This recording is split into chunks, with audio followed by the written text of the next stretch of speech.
मंचासीन भारत रक्षा मंच के दिल्ली प्रदेश अध्यक्ष माननीय राजवीर सिंह जी, उत्तर क्षेत्र के प्रमुख शशांक चोपड़ा जी, दिल्ली प्रदेश के महामंत्री सोहनगिरी जी, तमिलनाडु कोयम्बटूर से आए हुए माननीय रवि जी और हमारे जो डिक्रूज जी, ये भी तमिलनाडु से आए। इन सबका मैं अभिवादन करता हूँ और आप सभी उपस्थित लोगों का मैं स्वागत करता हूँ कि आप ऐसे कार्यक्रम में आए हैं जो देश में एक चिंता का विषय बना हुआ है। जो समझदार लोग हैं उन सबके सामने एक प्रश्न खड़ा हो रहा है कि देश में जनसंख्या वृद्धि तो हो रही है, जनसंख्या वृद्धि थोड़ी स्वाभाविक भी है, उसको लगाम लगाने के काफी प्रयत्न हो भी रहे हैं, किंतु जनसंख्या वृद्धि असंतुलित रूप से हो रही है। इसका अर्थ यह है कि कुछ लोगों की जनसंख्या खूब तेजी से बढ़ रही है और कुछ लोग अपनी जनसंख्या रोकने का प्रयत्न कर रहे हैं। इसके कारण देश में एक विषम स्थिति बनने जा रही है। उसके ऊपर भारत रक्षा मंच द्वारा यह विचार गोष्ठी आज आयोजित है, जिसमें विद्वान वक्ता लोग आपको इस संकट की जानकारी भी देंगे और समस्या के समाधान के मार्ग भी बताएंगे। मैं अभी यहाँ खड़ा हुआ हूँ भारत रक्षा मंच का परिचय देने। भारत रक्षा मंच इस नाम से ही सहज रूप से हमें समझ में आता है कि भारत के रक्षा की जरूरत है। तो भारत की रक्षा क्या सेना नहीं कर रही है सीमा पर? निश्चित रूप से सीमा पर भारत की रक्षा हमारी सेनाएं कर रही है और हमारी सेनाएं बड़ी प्रबल है। हमारी सीमा अब काफी मात्रा में सुरक्षित है, वो समुद्री सीमा हो या जमीनी सीमा या पहाड़ी सीमा। किंतु भारत के अंदर भारत सुरक्षित है क्या? अगर थोड़ा विचार करेंगे तो ध्यान में आएगा कि भारत के अंदर का भारत यानी भारत का इतना बड़ा विशाल हिंदू समाज, मेजॉरिटी भारत की, क्या यहाँ का हिंदू समाज यह सुरक्षित है? यहाँ का हिंदू समाज देश की बैकबोन है, देश की रीढ़ है।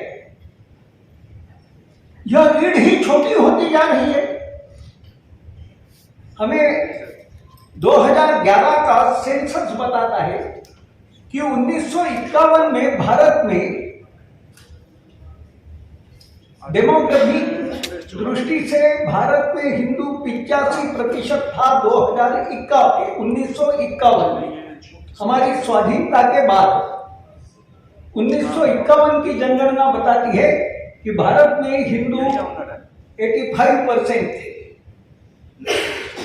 और 2011 की जो लेटेस्ट जनगणना है, अब 2021 की आएगी, 2011 की जनगणना बताती है कि हिंदू जनसंख्या घटकर 79.8% हो गई।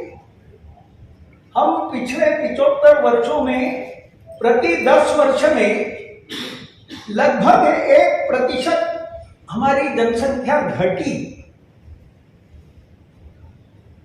हम 70-75 वर्षों में 6% घट गए। दुनिया में ये एक अजीब उदाहरण है। दुनिया में किसी देश में वहां का मेजॉरिटी समाज जो है, जो उस देश की रीढ़ रहता है, वो कम नहीं होता है। कहीं नहीं है ऐसे उदाहरण। किंतु हमारे देश में यहाँ का मेजॉरिटी वर्ग जो है वही संकुचित हो रहा है, छोटा हो रहा है। आप जानते हो कि रीढ़ अगर हमारी छोटी होने लगेगी तो हमारा शरीर बीमार हो जाएगा, कमजोर हो जाएगा। ये सब सामान्य छोटा विद्यार्थी भी मानेगा। ये हमारे देश में पहला संकट तो हिंदुओं की हिंदुओं का अस्तित्व संकट में आ रहा है। केवल जनसंख्या कम हो रही है ऐसा नहीं है, जनसंख्या कम होने के साथ साथ अस्तित्व संकट में आ रहा है, क्योंकि जिन लोगों का अस्तित्व बढ़ रहा है उनका इतिहास ये बताता है कि उन लोगों ने उनका अस्तित्व जहां ज्यादा हो गया वहां भी उन्होंने अफगानिस्तान बना लिया, पाकिस्तान बना लिया, बाद में बांग्लादेश बन गया। यह बताता है उनका चरित्र। जहां उनका चरित्र ज्यादा होगा, जहां उनकी संख्या ज्यादा होगी, वहां फिर भारत भारत नहीं रहेगा। हिंदू घटेगा तो भारत बटेगा, कटेगा, मिटेगा। यह 1947 की घटना हमें अच्छी तरह दर्शाती है और इसलिए यह एक बड़ा संकट है जिसके ऊपर भारत रक्षा मंच जब शुरू हुआ तो हमने ये कहा कि भारत रक्षा मंच भारत के अंदर भारत को रक्षा करने की आवश्यकता है, इसके लिए बना है। और उसके अंतर्गत सबसे पहला काम कि यहाँ का जो हिंदू वर्ग है, हिंदू समाज है, जिसके कारण यहाँ की संस्कृति बनी है, सभ्यता बनी है, इतिहास बना है, उस हिंदू समाज की रक्षा होनी चाहिए। उसका अस्तित्व अगर खतरे में आ रहा है तो यह खतरा दूर करने की आवश्यकता है। भारत रक्षा मंच ने इसलिए कहा कि पहला उद्देश्य हमारा ये कि हिंदू के अस्तित्व पर जो संकट आ रहा है उसका निराकरण हम करेंगे। और उसके लिए भारत रक्षा मंच ने एक मामला पहला ये उठाया कि भारत में बांग्लादेश से लोगों को लाके बसाना, पाकिस्तान से लोगों को लाकर बसाना, यह काम बड़े पैमाने पे चलता रहा है। भारत रक्षा मंच ने इस समस्या की ओर ध्यान दिया। बांग्लादेशी घुसपैठ के बारे में बताया जाता रहा, यानी लोकसभा वगैरह में भी चर्चा में, राज्यसभा में चर्चा हुई, लोकसभा में कोई कह रहा है 3 करोड़ आ गए, कोई कह रहा है 5 करोड़ आ गए। 3 करोड़ और 5 करोड़ बोलना सामान्यतः लोगों को इसका अंदाज नहीं आता है कि 3 करोड़ का अर्थ क्या होता है। 3 करोड़ का अर्थ थोड़ा यूं समझ ले कि पंजाब की जनसंख्या 3 करोड़ है, छत्तीसगढ़ राज्य की जनसंख्या 3 करोड़ से कम है। अगर भारत में 3 करोड़ बांग्लादेशी आ चुके हैं तो आप समझ लो कि ये 3 करोड़ लोग हवा में नहीं खड़े हैं, जमीन पे रह रहे हैं। ये 3 करोड़ लोगों को रहने के लिए पंजाब बराबर जमीन लगती है, छत्तीसगढ़ से ज्यादा जमीन लगती है। बिना रक्त बहाए बड़े आसानी से 3 करोड़ अगर बांग्लादेशी भारत में आए हैं तो उनके हाथ में पंजाब राज्य के बराबर जमीन उनके पास है अभी कब्जे में। ये इसका अर्थ है 3 करोड़ का।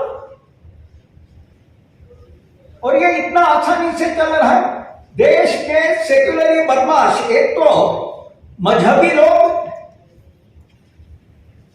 और वैसे ही जिहादी लोग, ये बांग्लादेश से बांग्लादेश के मुसलमानों की गरीबी का लाभ लेकर उनको लगातार योजना पूर्वक भारत में भेज रहे हैं कि यहां गरीबी में क्यों मर रहे हो, भारत में जाओ। और उनको भारत में अपना वोट बैंक बढ़ाने की दृष्टि से प्रायः सभी सेक्युलर पार्टियां जो स्वयं को सेक्युलर कहती है, और भारत में सेक्युलर का अर्थ हो गया हिंदू का विरोध करना, हिंदू मान्यताएं, परंपराएं, हिंदू उत्सव, हिंदू मंदिर, इन सब का विरोध करना, यानी सेक्युलर होने का दंभ प्रकट करना। यह भारत में सेक्युलर की परिभाषा हो गई है। जो जितना अधिक हिंदू का विरोध करेगा वो उतना अधिक सेक्युलर, और इसका परिणाम भी एक तरह का आतंक सेक्युलर लोगों का यहां छाया हुआ है। लोग अपने को हिंदू कहने में डरने लगते हैं भारत में। यह तो अच्छा है, आज हम जिस वातावरण में रह रहे हैं इसमें लोग अपने को फिर हिंदू बताने में गर्व अनुभव करने लग गए, अपनी पहचान हिंदू के रूप में बोलने लग गए। किंतु आप विचार करो, मैं एक मोटा उदाहरण आपके सामने रखता हूं। हमारे सारे प्रधानमंत्री हिंदू रहे, नेहरू जी हो, मोरारजी देसाई हो, चंद्रशेखर हो, चरण सिंह हो, देवगौड़ा हो, नरसिम्हा राव हो, सब हिंदू हैं, अटल जी हो। ये लोग हिंदू हैं तो हिंदू त्योहार मनाते होंगे, घर में दशहरा मनाते होंगे, दिवाली मनाते होंगे, कहीं पूजा भी करते होंगे, कहीं नवरात्र करते होंगे या नहीं? हिंदू है, करते ही होंगे। इक्का दुक्का शायद न भी करे, वीपी सिंह हो, सब हिंदू है, ये करते होंगे। आप किसी प्रधानमंत्री का चित्र किसी मंदिर में पूजा करता हुआ बता सकते हो छुपा हुआ? किसी प्रधानमंत्री का चित्र नहीं मिलेगा कि वो पूजा कर रहा है। किसी प्रधानमंत्री का चित्र नहीं मिलेगा कि वो दशहरा घर में मना रहा है। किसी प्रधानमंत्री के घर पे दिवाली हो रही है, दिए सजे हैं, पटाखे फोड़े जा रहे हैं, ऐसा चित्र अखबार में नहीं मिलेगा। क्यों नहीं है? क्यों नहीं है इनके चित्र अखबार में? कारण यही है, मना किया गया कि हमारी पहचान हिंदू नहीं दिखनी चाहिए, हम सेक्युलर दिखने चाहिए। भाई हम पूजा करते दिखाई देंगे तो हमारी सेक्युलरिटी का क्या हाल होगा? हम अगर दशहरा मनाते दिखाई देंगे, अखबार में दिखाएगा कि हम दशहरा मना रहे, तो लोग हमें हिंदू समझेंगे, कम्युनल समझेंगे, हमारी सेक्युलरिटी तो मर जाएगी। ऐसा आत्महीनता का भाव, आत्महीनता का भाव हमारे प्राय सारे प्रधानमंत्रियों में था। मैं तो कहता हूं अब अंतर आ रहा है, आप अंतर देखते होंगे। आज हमारा प्रधानमंत्री सहजता से गंगा में नहाता हुआ दिखाई देता है, वो परवाह नहीं करता है। वो सहजता से मंदिर में पूजा करता दिखाई देता है, गंगा आरती में शामिल होता दिखाई देता है। अमेरिका जाता है तो नवरात्रि के वो व्रत है तो वो करता दिख रहा है, उसे कोई शर्म नहीं। वो कहता है हिंदू तो है, हिंदू हमारी राष्ट्रीयता है, हमारी पहचान है, इसमें शर्माना काय का, इसमें डरना काय का? बहुत बढ़िया। किंतु ऐसे आत्मविश्वासहीन हमारे राजनीतिक नेता रहे, उस कारण भारत का आम हिंदू डर गया जी, आम हिंदू डरने लग गया स्वयं को हिंदू बताने में, हिंदू के लिए बात करने में। और इसलिए देश में हिंदू की अवहेलना करना, हिंदू की उपेक्षा करना, हिंदू का अपमान करना, हिंदू पे अन्याय करना, यह एक सहज बात हो गई। सहज हमारे पिक्चर ऐसे बनने लग गए जिसमें हिंदुओं के मजाक उड़ाना, हिंदू देवी देवता समझ बन रहा। अब बदल आ रहा है, अब बदल आ रहा है, किंतु ये चालू है भाई, देश में अभी तक यही चला है। तो हमारा समाज संकट में है, हमारे मंदिर, आप देखो कैसी मजेदार बात है भाई, हमारे मंदिर संकट में है। मंदिरों पे पैसा चढ़ाया जाता है, बालाजी का मंदिर हो, सिद्धि विनायक मंदिर हो, हमारे उज्जैन का महाकालेश्वर मंदिर हो, हिंदू लोग उसमें पैसा चढ़ाते हैं। काय के लिए पैसा चढ़ाते हैं? सरकार को टैक्स का पैसा है क्या? मुसलमानों को देने के लिए। किंतु सारे मंदिरों का पैसा, ऐसे जितने बड़े मंदिर हैं उन सब मंदिरों का पैसा, जैसे गजनी और गौरिया के भारत के मंदिरों का पैसा और संपत्ति लूट लेते थे, वैसे स्वाधीनता के बाद हमारे मंदिरों का पैसा हमारी सभी राज्य सरकारें लूटती रही है, लूटती रही। वो पैसा हिंदुओं के लिए खर्चा नहीं होता है, सरकार उसे हम अपना रिवेन्यू मानती है कि सरकार की आय है। हिंदू जो पैसा मंदिरों में चढ़ाता है वो पैसा मंदिरों से हिंदू के लिए खर्चा होता है, नहीं होता, सरकार ले लेती है। और चाहे जहां खर्चा करती है, फिर वो चाहे वहां वार्ड में शराब की दुकान खुलवाने में लगा दे वो पैसा, ये सब कर लेते। बोलता ही नहीं था, अब बोलने लगा है। मैं ये कह रहा हूं, ये जो अभी आपने गीत सुना कि करवट बदल रहा है देखो भारत का इतिहास, अब भारत का इतिहास बदल रहा है। कर्नाटक सरकार ने बदल दिया। कर्नाटक सरकार ने बिल लाके ये तय किया कि हिंदू मंदिरों का पैसा मंदिरों पे ही खर्चा होगा, हिंदू के लिए खर्चा होगा, सरकार नहीं लेगी। हिंदू अभी तक चल ही रहा है, 75 वर्ष हिंदू चुपचाप सहन कर रहा है, देख रहा है, बोलने की हिम्मत नहीं कर रहा है। मंदिरों की मैनेजिंग, मंदिरों का व्यवस्थापन, कोई भी व्यक्ति उसमें भर दिया जाएगा जो नॉन हिंदू है, हिंदू नहीं है, उसको भी रखा जाता था। हिंदू बोलता ही नहीं था, इनको अब बात चलने लगी। अभी अभी आपने ये मामला तो माइक का देखा होगा। क्या, अरे भाई, हिंदू धर्म ये मूलतः मानव धर्म है। हम तो सब उपासना पद्धतियों का स्वागत सत्कार करते हैं और उनको सही मानते हैं। आप जिस उपासना को श्रद्धा से मानोगे उसके द्वारा आप ईश्वर प्राप्त कर सकते हो, यह हमारी मान्यता है। इसलिए किसी उपासना पद्धति का विरोध तो है ही नहीं, किंतु इसका हिंदू की इस मान्यता का लाभ लेकर माइक से जोर जोर से चिल्लाना, प्रदूषण, ध्वनि प्रदूषण करना, लोगों को परेशान करने के लिए जोर जोर से माइक बजेगा। उनको पता था कि हिंदू बोलता नहीं है, चल रहा था। सुप्रीम कोर्ट ने कहा हुआ है 55 डेसिबल से अधिक नहीं होना चाहिए, किंतु बज रहे माइक जोर से। अब बदल आ रहा है। उत्तर प्रदेश में 30,000 माइक उतर गए। बात यह है कि हिंदू समाज के हर बात पर, हिंदू मंदिर, हिंदू त्योहार, हर बात पर संकट चल रहा था। 75 वर्ष में सबसे ज्यादा हानि हुई तो हिंदुओं को ही हुई। एक और बात बताऊंगा कि हिंदू समाज में सामाजिकता को कम करने की दृष्टि से भी एक बड़ी खराब बात हिंदुस्तान में लोगों के एकदम ध्यान में नहीं आती, इसलिए मैं वो बात जरूर बताना चाहता हूं। हम कहते हैं हमारा देश आजाद हुआ 15 अगस्त को, हम स्वाधीन हुए, बराबर है। ट्रांसफर ऑफ पावर हुआ और हमारी सरकार, हमारे लोगों की सरकार बनी। ये 15 को और 14 को पाकिस्तान बना देश के विभाजन के साथ।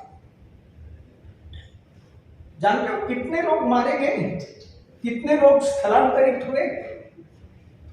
लगभग 1.5 करोड़ लोग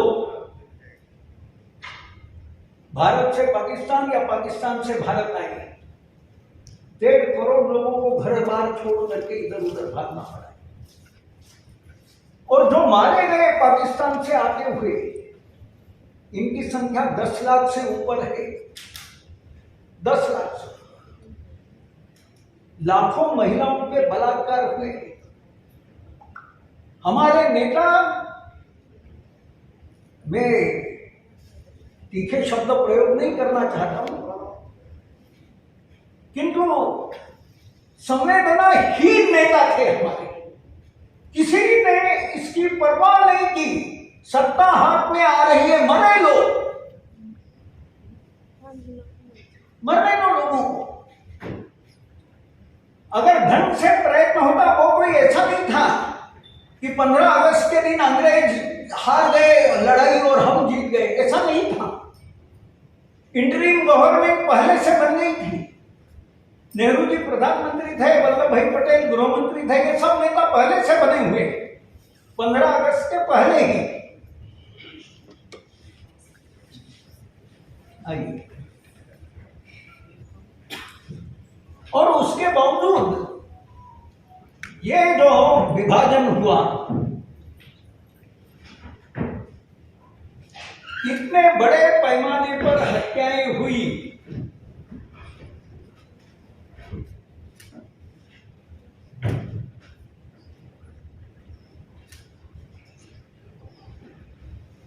मित्रों ये थोड़ा विचार करने का विषय है। 14 अगस्त 15 अगस्त और आसपास बड़े पैमाने पर हमारे भाइयों की हत्याएं होती रही, महिलाओं पे बलात्कार चलते रहे, लोग भागते रहे, और हमें ये सिखाया गया हिंदुस्तान में काला दिवस नहीं मनाना है, दुख नहीं प्रकट करना है, इसके लिए इनके लिए संवेदना नहीं बताना है। मर गए तो मर गए, नेताओं को लाज नहीं थी, शर्म नहीं थी, जनता को भी यही सिखाया। झंडा ऊंचा रहे हमारा करके जुलूस निकालो, स्वाधीन हो रहे हैं इसलिए मिठाई बांटो, खुशियां मनाओ। जब हमारे भाई सीमा पर मर रहे थे, काटे जा रहे थे, बलात्कारित हो रही थी महिलाएं, तब सारा देश आनंद मना रहा था, खुशियां मना रहा। मैंने ये बात आपको आज जानबूझकर बताई। हुआ या नहीं ये हुआ या नहीं? हमें ये सिखाया गया कि आपका भाई मर रहा है, चिंता मत करो, मरने दो सके, खाएगा वो भाई, आप मिठाई खाओ, आप आनंद मनाओ, आपका तो स्वार्थ पूरा हो रहा है ना, खुशियां मनाओ। उसका परिणाम यह हो गया कि भारत दुर्बल होता गया, भारत ही दुर्बल होता गया। और इसलिए भारत रक्षा मंच मैंने जिसे कहा, इसलिए बनाया है कि भारत की अंदर से भारत की रक्षा करने की आवश्यकता है, उसको मजबूती देने की आवश्यकता है। और इसलिए भारत रक्षा मंच ने कहा कि हिंदू को मुखर करना होगा, मुखर बनाना होगा। लिखा ही है, मुखर हिंदू प्रखर राष्ट्र। हिंदू मुखर होगा तो राष्ट्र प्रबल होगा। हिंदू को प्रतिक्रिया सिखानी होगी, गलत बात के खिलाफ हिंदू ने प्रतिक्रिया करनी ही चाहिए।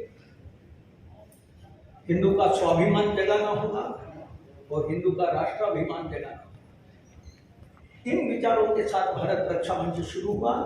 और जैसा मैंने बताया, हिंदू के अस्तित्व की रक्षा करने के लिए सबसे पहला काम भारत रक्षा मंच ने बांग्लादेशी घुसपैठ पर ध्यान दिया। और मित्रों, भगवान की कृपा से नई सरकार आई और इस सरकार ने सीमा पर तारबंदी की, जिससे रोजाना जो घुसपैठ होती थी, सतत होने वाली घुसपैठ, वो प्रायः प्रतिबंधित हो गई। वहां से होने वाली गायों की तस्करी ये बंद हो गई। और बाद में ये CAA, NRC, ये भी बातें आपने देखी होगी।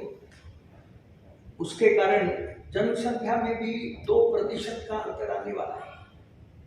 हिंदू और मुस्लिम जनसंख्या में लगभग 2%, मुस्लिम जनसंख्या 1% कम होगी NRC के द्वारा पहचान होने से, और CAA के द्वारा अफगानिस्तान, पाकिस्तान, बांग्लादेश से आए हुए नॉन मुस्लिम को जो नागरिकता मिलेगी, उसके कारण नॉन मुस्लिम जनसंख्या 1% बढ़ जाएगी, 2% का अंतर आएगा।